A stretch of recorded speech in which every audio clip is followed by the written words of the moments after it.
Olá, estamos com mais um programa do Justiça às Claras aqui na BH News, hoje recebendo a professora e conselheira federal da OAB, doutora Luciana Nepomuceno. O assunto de hoje vai ser justamente um tema que está muito em voga.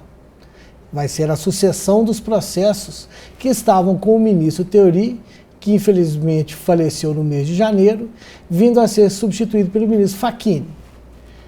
Conosco a professora para dar para vocês a opinião dela sobre a legalidade e sobre as outras consequências desse processo sucessório no Supremo Tribunal Federal.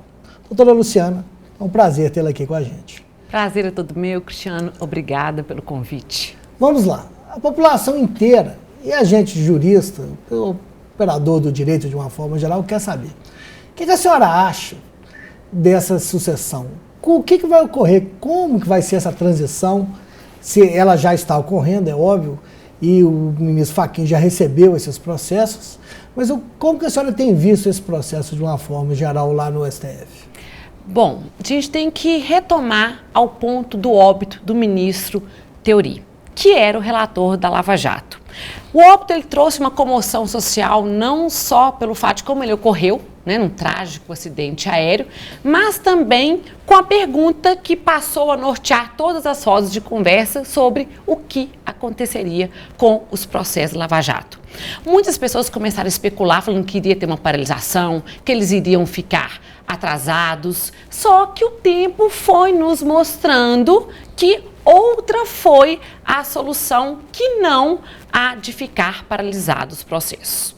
E aí a gente precisa, Cristiano e nossos telespectadores, lembrar que o regimento interno do Supremo, ele trouxe ali as respostas que a população precisava.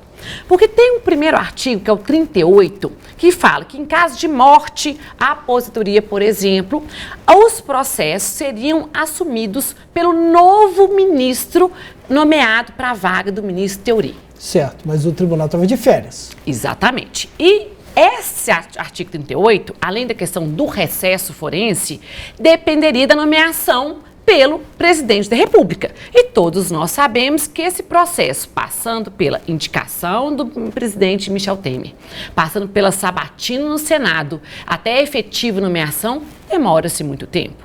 E o presidente quis ficar livre de uma pressão política da indicação do nome que iria ser o relator dos processos. A ministra Carmen Lúcia.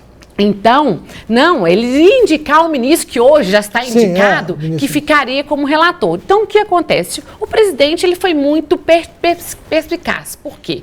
Ele falou que só nomearia depois que tivesse um novo relator. Devolveu então, a bola. Afastou-se já a possibilidade da aplicação do artigo 38 Perfeito. Para a nomeação do ministro pelo presidente da República como o ministro queria assumir os processos da Lava Jato.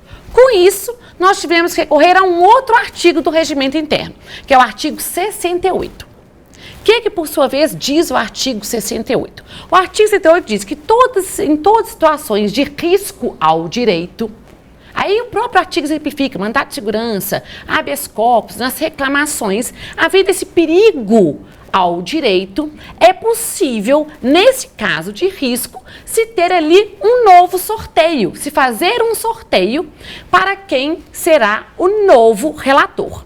E esse perigo tinha esse perigo, porque nós tínhamos e temos vários pedidos de habeas corpus, vários delatores presos. Então, existe nos processos da Lava Jato o que a gente chama, no juridiquês, o periculum in mora. Então, com isso, o artigo 68 determina que fosse feito um sorteio para essas medidas de urgência. E como o presidente falou que não iria nomear enquanto não tivesse, qual foi a solução? Artigo 68, novo sorteio.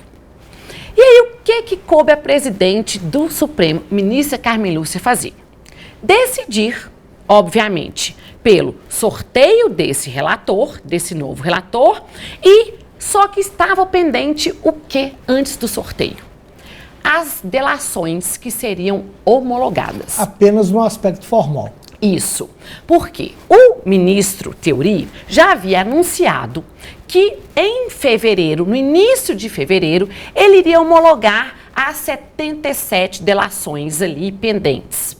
E essa homologação é um ato meramente formal. O que é homologação? Na verdade, você ouve os delatores para confirmar se eles prestaram aquelas declarações de forma espontânea, sem nenhuma coerção. Então, é um processo meramente administrativo, burocrático. A presidente poderia tomar aí dois caminhos. Ou sortear um novo relator, com base lá no artigo 68, esperar que esse relator fizesse as homologações, ou ela própria, uma vez que estava ainda no recesso forense, fazer as homologações. O que ela fez?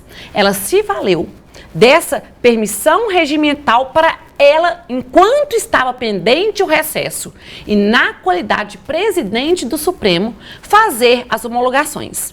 Então, logo que passou, e essa frase é dela, né, depois do luto vem a luta, ela decidiu então autorizar a continuação dos trabalhos, ou seja, ela autorizou a equipe dos juízes auxiliares do ministro falecido, ministro Teori, a prosseguir com a análise dos depoimentos e concluir, né, essa coleta aí de depoimentos para fazer, então, as homologações. Com isso, aquela situação emergencial das homologações ficou sanada e se passou, então, ao sorteio do novo relator.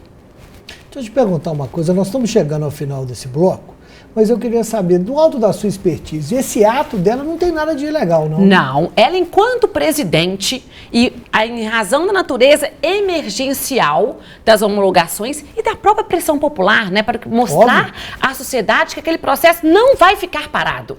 Ela, enquanto presidente, durante o recesso, ela tinha como, de fato, tem poder e competência para o ato. Por mais jurídicos que sejam, né, os tribunais superiores são também políticos. Com certeza. Nós vamos fazer um pequeno intervalo e já voltamos com o segundo bloco do Justiça às Claras. É só um minuto.